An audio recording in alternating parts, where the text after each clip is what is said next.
Hi friends, இன்றைக்கி நம்ம ரெய்னார் ஷெயினோட 13வது episode தான் பார்க்க போகிறோம். எபிசோடுக்குள்ளே போகிறதுக்கு முன்னாடி நம்ம வாய்ஸ் ஓவர் தமிழ் சேனலை சப்ஸ்கிரைப் பண்ணாதவங்க மறக்காமல் சப்ஸ்கிரைப் பண்ணிக்கோங்க. இன்ஸ்டாகிராமில் ஃபாலோ பண்ணாதவங்களும் ஃபாலோ பண்ணிக்கோங்க. இப்போ அவங்க நம்ம கதைக்குள்ளே போகலாம். நம்ம ஹீரோயினோட அவங்க அம்மா நம்ம இந்த கன்ஸ்ட்ரக்ஷன் வேலையை பார்க்கலான்னு வெளியேருந்து பார்த்துட்டு இருந்திருப்பாங்க. அப்போன்னு பார்த்து நம்ம ஹீரோயினும் அங்கே தான் இருந்திருப்பாங்க. அப்படியே நம்ம ஹீரோவை தொட்டு பார்த்தா அவனுக்கு இப்போ காய்ச்சல் வந்துருச்சு. எல்லாம் நேற்று நீ பண்ண வேலை தான்டா அப்படின்னு சொல்கிறாங்க. சரிவா போகலாம் அப்படின்னு போகிறாங்க. இவன் இங்கே என்ன பண்ணுறா அப்படின்னு அவங்க அம்மா பார்த்துக்கிட்டு இருக்காங்க. நம்ம ஹீரோயின் அப்படியே ஒர்க்கெல்லாம் பார்த்துக்கிட்டு இருக்காங்க. எல்லா சைட்லேயும் அந்த கொடியெலாம் நட்டுட்ருக்காங்க. அப்போன்னு பார்த்து அங்கே சிஇஓ வேலை செஞ்சிட்ருக்காரு. அவரையே பார்த்துட்ருக்கா ஹீரோயின். இடையில ஹீரோ வந்துட்டு அவரை பார்க்காத எனக்கு ரொம்ப பொறாமையாக இருக்குது அப்படின்னு சொல்கிறான். அவர் என்னோட அழகாக தான் இருக்கார், எனக்கு அதான் பொறாமையாக இருக்குது நீ அவரை பார்க்குறது அப்படிங்கிறான். நான் அவரை பார்த்தா உனக்கேண்டா கோவம் வருது அப்படின்னு கேட்குறாங்க ஹீரோயின். அவ்வளோ அழகான ஒருத்தரை விட்டுட்டு நீ என்னைய ஏன் லவ் பண்ணுற அப்படின்னு கேட்டால் எனக்கு சரியான ஆள் நீ தான்டா அப்படின்னு நம்ம ஹீரோயின் சொல்கிறாங்க. இதை கேட்டாரு நம்ம ஹீரோக்கும் சந்தோஷமாக இருக்குது. கொஞ்ச நேரம் கழித்து அங்கே மேக்கப் மங்குனி வரா. என்னென்னு பார்த்தீங்கன்னா நம்ம சிஇஓக்காக நிறைய சாப்பாடு செஞ்சு வச்சுருக்கா. பட் ஆனால் சிஇஓ சார் இன்றைக்கி வரவே இல்லை. அப்படியே மேனேஜர் கூட எங்கேயோ வெளியே போயிட்டாராம். இதை கேட்டோடனே மேக்கப் மங்கனி மனசு உடஞ்சிட்றா. நம்ம ஹீரோ அந்த சாப்பாடெலாம் பார்த்துட்டு சாப்பாடெலாம் நல்லா கையிடு நான் சிஇஓக்காக கொண்டு வந்தேன் அப்படின்னு நம்ம மேக்கப் மங்கனி சொல்கிறா. இது இன்னுமே அவர் வரல என்ன பண்ணலான்னு சொல்லிட்டா நீங்கள் 2 பேருமே சாப்பிடுங்க சரி அப்படின்னு சொல்லிட்டு நம்ம ஹீரோவுக்கு ஹீரோயினுக்கே கொடுக்குறா. இந்த ஃபுட்டை நம்ம ஹீரோயின் மேக்கப் மங்கனி எல்லோரும் சேர்ந்து சாப்பிட்றாங்க. இந்த சைட் பார்த்திங்கன்னா நம்ம ஹீரோயினோட அவங்க அம்மா அப்படியே வீட்டுக்கு வந்து இவ்வளோ நேரம் என்ன வேலை செஞ்சுருக்கான்னு பார்த்துட்ருக்காங்க. அங்கே ஏதோ டாக்குமெண்ட் கிடக்குது, ஹீரோயின் வேலைக்கு சேர்ந்த டாக்குமெண்ட். அந்த டாக்குமெண்ட்டை எடுத்துக்கிட்டு ஹீரோயினோட அவங்க அப்பா கடைக்கு தான் நம்ம ஹீரோயினை அவங்க அம்மா வந்திருக்காங்க. அவங்க அம்மா அவங்க அப்பா கிட்ட அந்த டாக்குமெண்ட் எடுத்து நீட்டுறாங்க. உங்கள் பையன் உங்கள் பொண்ணை பாருங்கள் எங்கே வேலை செஞ்சிட்ருக்கான்னு உங்களுக்கு முன்னாடி தெரிஞ்சிருக்கு, ஏன் என்கிட்ட சொல்லலை நிறைய கேட்குறாங்க. அங்கே தானே அவள் தங்கச்சி செத்தா, நீங்கள் ஏன் அங்கேயே போய் நீங்கள் தான் பண்ணுறீங்க அப்படி ஒரு மாதிரி எமோஷ்னலாகி அழுவுறா. அவங்க அப்பா கோவம் வந்துடுது. ஒழுங்கான எடுத்து உனக்கு மட்டும்தான் கோவம் இருக்கா, ஒரு பிள்ளைய இறந்த வழி எனக்கு டெய்லியும் இருக்கா, அதை நினச்சி வருந்தி தான் வேலையை செஞ்சிட்ருக்கேன் அப்படின்னு நான் கொஞ்ச நாள் புலம்பிகிட்டு இருக்காங்க 2 பேரும். நம்ம ஹீரோ பார்த்திங்கன்னா மூக்குலேருந்து ரத்தம் வருது. இதை மேனேஜர் பார்த்துட்டு நீங்கள் ரொம்ப வேலை செய்கிறடா மூக்குலேருந்துலாம் ரத்தம் வருது அப்படின்னு நம்ம மேனேஜர் சொல்கிறாரு. அப்படியாவது தெரியட்டுமே நான் மூக்குலேருந்து ரத்தம் வருது நிறைய வேலை செய்கிறேன்னு அப்படின்னு நம்ம ஹீரோ சொல்கிறான்.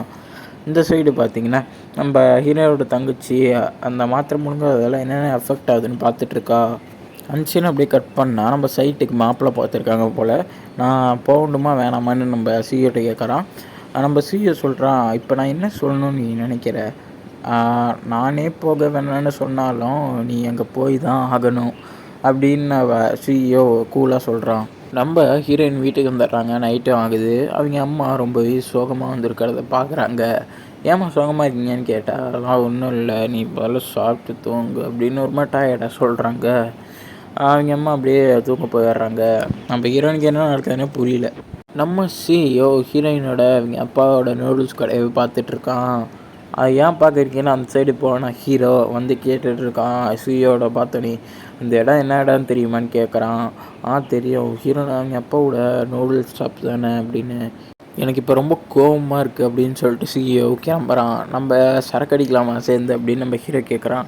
நான் ஏன் உனக்கோட சேர்ந்து சரக்கு அடிக்குன்னு கேட்டால் ஏன்னா நீங்கள் இப்போ தனியாக இருக்கிறது உங்களுக்கு சேஃப் இல்லை அப்படின்னு நம்ம ஹீரோ சொல்கிறான். நம்ம ஹீரோட வீட்டுக்கு தான் கூட்டிகிட்டு வந்திருக்கான் சிஇஓவை.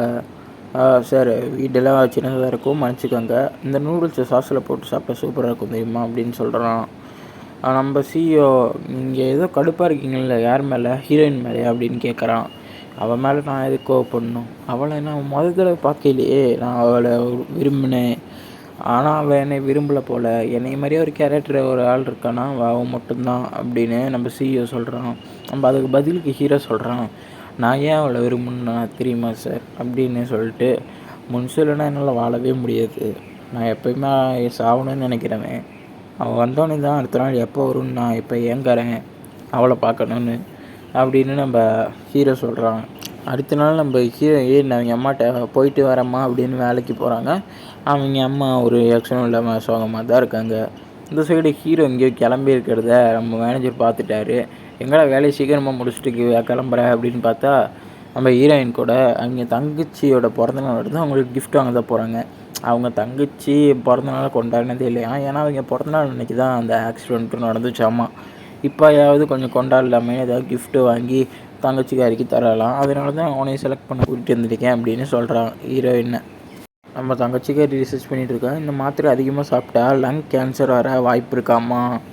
நம்ம சைட்டு இப்போ மாப்பிள்ளை பார்த்துட்டு இருக்கா, அதாவது அவங்க கூட பேசிகிட்டு இருக்கா. அவன் ரொம்ப ஃப்ளாட் பண்ணுற மாதிரி பேசிகிட்டு இருக்கான், நீங்கள் ரொம்ப அழகாக இருக்கீங்க, நீங்கள் போடுற ட்ரெஸ்ஸு ரொம்ப சூப்பராக இருக்குது அப்படின்னு. இதே நேரத்தில் நம்ம சைட் ஒன்று யோசிச்சு பார்த்துட்ருக்கா. காலேஜ் படிக்கையில் ஒரு கண்ணில் அவன் ஒரு நாள் காலேஜில் இருந்திருப்பான். நீ லேட்டாக வந்துட்ட, எல்லோரும் கிளம்பிட்டாங்க அப்படின்னு சொல்கிறா. இன்றைக்கி ஆஃப் டே தான் ஸ்கூலு, உனக்கு தெரியாதா அப்படின்லாம் கேட்கல. தெரியாதுன்னு சொல்கிறா. சரி நீ ப்ராஜெக்டில் ஜாயின் பண்ணிக்கிறியான்னு நம்ம சிஇஓ கேட்குறான். ஒரு மாதிரி ரிக்வஸ்ட்டாக வைக்கிறான்.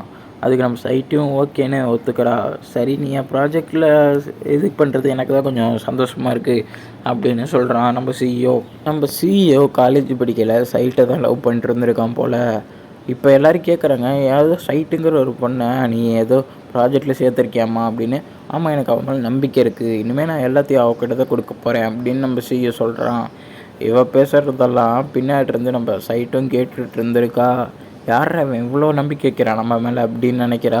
அவளுக்கு அந்த மாப்பிள்ளை பார்க்குற இதே பிடிக்கல, அதனால் வந்துடுறா.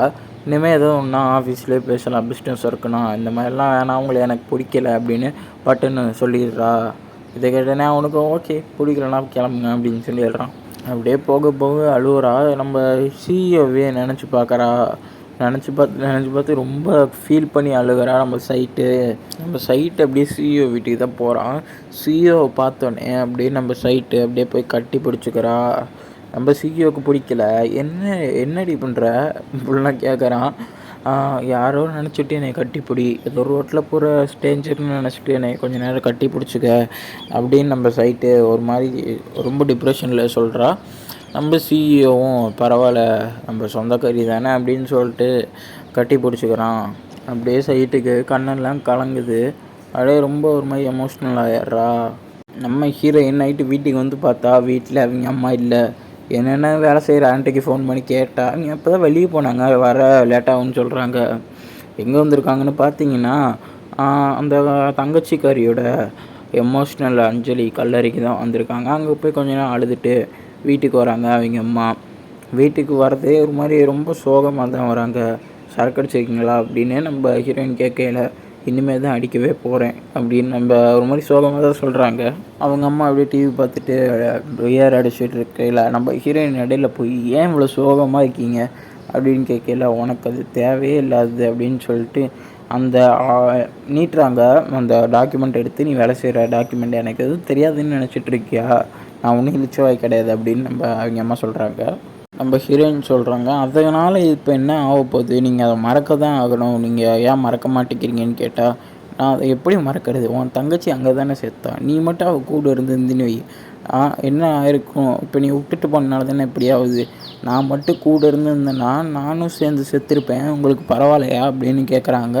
இது பிடிக்கவே இல்லை அவங்க அம்மாவுக்கு. ஒழுங்க பூ அப்படியே ஒரு மாதிரி பைத்தியக்காரிட்டு நடந்துக்கிறாங்க. நம்ம ஹீரோயினுக்கு என்ன பண்ணுறதுனே தெரியல. கரெக்டாக அவங்க அப்பா கடைக்கு போய் உடனே எங்கள் வீட்டுக்கு போங்க, அம்மா கூட இருங்க அப்படின்னு சொல்கிறாங்க. உடனே போய் அம்மா கூட இருங்க அப்படின்னு ஒரு மாதிரி எமோஷ்னலாக சொல்கிறாங்களா. அப்படியே நம்ம ஹீரோவை காட்டுறாங்க. ஹீரோவுக்கு வந்து ஒரு ஃபோன் கால் வருது. யாருன்னு பார்த்தீங்கன்னா ஹீரோயின் அவங்க அப்பா கிட்டே இருந்தான். அப்படி உடனே போய் ஹீரோயின் கூட இருன்னு அப்படின்னு சொல்கிறாங்க. நம்ம ஹீரோவாக வேகமாக ஓடி போய் ஹீரோயின் அவங்க அப்பா கடைக்கு முன்னாடி நிற்கிறான்.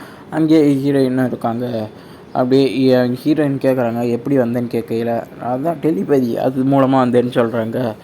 நீ ஏன் வெளியவே நிற்கிற, திரும்ப உனக்கு கோல்டு பிடிச்சிக்கும் அப்படின்னு சொல்லிட்டு அவன் சொல்கிற கழட்டி கொடுக்குறான். ஹீரோயின் சொல்கிறாங்க எனக்கு உள்ளே போக பிடிக்கல அப்படின்னு. சரி எப்போ வெளியே போகலாம் அப்படின்னு சொல்லி பார்த்தா ஹீரோயினோட கால் செருப்பு வந்திருக்கு. அதனால் ஹீரோயினால் நடக்க முடியல. அதனால் நம்ம ஹீரோ தூக்கிட்டு போகிறான். போகவே ஹீரோயின் சொல்கிறாங்க நான் எனக்கு வீட்டுக்கு போக மாட்டேன் அப்படின்னு. அதுக்கு ஹீரோ சொல்கிறாங்க சரி அப்படின்னா என் கூடயே இன்றைக்கி தங்கு அப்படின்னு சொல்கிறான். ஹீரோயின் சொல்கிறாங்க உன் கூட இருக்கிறது எனக்கு ரொம்ப பிடிச்சிருக்குடா அப்படின்னு. ஹீரோ சொல்கிறாங்க, எனக்கும் உன்னை ரொம்ப பிடிக்கும் அப்படின்னு சொல்கிறா ஹீரோ. நம்ம ஹீரோ எங்கே கூட்டிகிட்டு வந்திருக்கான்னு பார்த்தீங்கன்னா, ரைட்டர் பொண்ணுக்கிட்ட தான் கூட்டிகிட்டு வந்திருக்கான். ரைட்டர் பொண்ணு வீட்டுக்கு கூட்டிகிட்டு வந்தால் அவங்க, எனக்கு இந்த இடம் தான் தெரியும், அதனால தான் கூப்பிட்டு வந்தேன் அப்படின்னு ஹீரோ சொல்கிறான். சரி உள்ளே போய் படுக்க வைங்க அப்படின்னு கேட்குற நம்ம ஹீரோயின் அப்படியே அழகாக பெட்டில் தூங்க வைக்கிறான் ஹீரோ. இவங்க 2 பேர்த்தையும் டிஸ்டர்ப் பண்ணக்கூடாதுன்னு நம்ம ரைட்டர் பொண்ணு கோணம் இன்னும் வெளியே வந்துடுறாங்க. எங்கே போகிறாங்கன்னு பார்த்தீங்கன்னா, ஒரு ரெஸ்டாரண்ட்டுக்குள்ளே போகிறாங்க. ஆனால் அங்கே வீல் சேரில் உள்ளே போக முடியலை. ஏன்னு கேட்டால், இங்கே ஒரு ஸ்லைடு இருந்துச்சு, அது எங்கே போச்சுன்னு கேட்டால், அந்த ஸ்லைடில் எல்லா கஸ்டமருக்கும் டிஸ்டர்பாக இருக்கணும்னு நாங்கள் அதை வெட்டிட்டோம் அப்படின்னு சொல்கிறாங்க. உங்களுக்கு என்ன இப்படி பண்ணுறீங்க? அப்போ இவங்க மாதிரி இருக்கிறவங்களா எப்படி கடைக்கு சாப்பிட வருவாங்க அப்படின்னு நம்ம கோணவை ரொம்ப காண்டாகி கேட்குறான். சரி நீங்கள் வந்து வா நம்ம கிளம்பலாம் அப்படின்னு சொல்லிட்டு அங்கேருந்து அப்படியே கிளம்புறாங்க. அப்படியே நம்ம ரைட்டர் பொண்ணு ஒரு கால் பண்ணுறா. கால் பண்ணி இனிமேல் அவங்க கான்ட்ராக்டை கேன்சல் பண்ணிடு, அவங்க ஒரு மாதிரி ரகடாக பேசுகிறாங்க அப்படின்னு சொல்கிறா. ஏன்னா இவங்க கடையே இவங்களோட தான், அவங்க அப்பா அம்மா பணக்காரனாக இருந்திருக்காங்களே போல். இதை கேட்டோன்னே நம்ம கோணம் ஷாக்காயிடுறான். நம்ம ஹீரோயின் எந்திரிச்சோன்னே அவங்க அப்பாவுக்கு தான் கால் பண்ணுறா. எல்லாம் ஓகே தாம்மா அப்படின்னு அவங்க அப்பாவும் சொல்கிறாங்க. நம்ம ஹீரோயின் ஓகேன்னு இப்போ தான் கொஞ்சம் அவசரே வருது. வெளியே பார்த்தீங்கன்னா நம்ம ஹீரோ இருக்கான். அவளும் வெளியே போய் பார்க்குறா. மேலே ஹீரோயினை பார்த்தா ரொம்ப சந்தோஷமாக இருக்காங்க 2 பேரும். நம்ம ஹீரோ கேட்குறான், இப்போ எல்லாம் ஓகே தானே அப்படின்னு. அவளும் ஓகேன்னு தான் சொல்கிறா. நம்ம ஹீரோ சொல்கிறான், அந்த ஆக்சிடெண்ட் மட்டும் நடக்கலைன்னு வை, நான் உன்னை இழந்திருப்பேன் அப்படின்னு சொல்கிறான். இப்போ அப்படியே சும்மா காட்டுறாங்க, அந்த ஆக்சிடெண்ட் மட்டும் நடக்காமல் இருந்திருந்தால் என்ன ஆயிருக்கும்னு. அந்த இப்போ ஆக்சிடெண்ட்லாம் நடக்கலை, அந்த உடஞ்சதெல்லாம் மறந்துடுங்க அப்படின்னு. இப்போ வந்து நம்ம ஹீரோ சும்மா ஐஸ்கிரீம் பார்லரில் ஐஸ்கிரீம் சாப்பிட்டுட்டு இருக்கோம். நார்மலாக ஒரு பொண்ணு அங்கே மேக்கப் போட்டுட்ருக்கு. அப்படியே வந்து பார்க்குறான், நம்ம ஹீரோயின் தான் அது, நார்மலாக பொண்ணு இல்லை. அப்படியே அந்த ஹீரோயின் பார்க்குறா யாருன்னு. அவளோட லவ்வர் தான் ஃபோனில் பேசிகிட்டு இருந்திருப்பாள். அவன் அங்கே தான் இருக்கியான். அவன் கூட போய் நம்ம ஹீரோயின் பேச ஆரம்பிக்கிறா.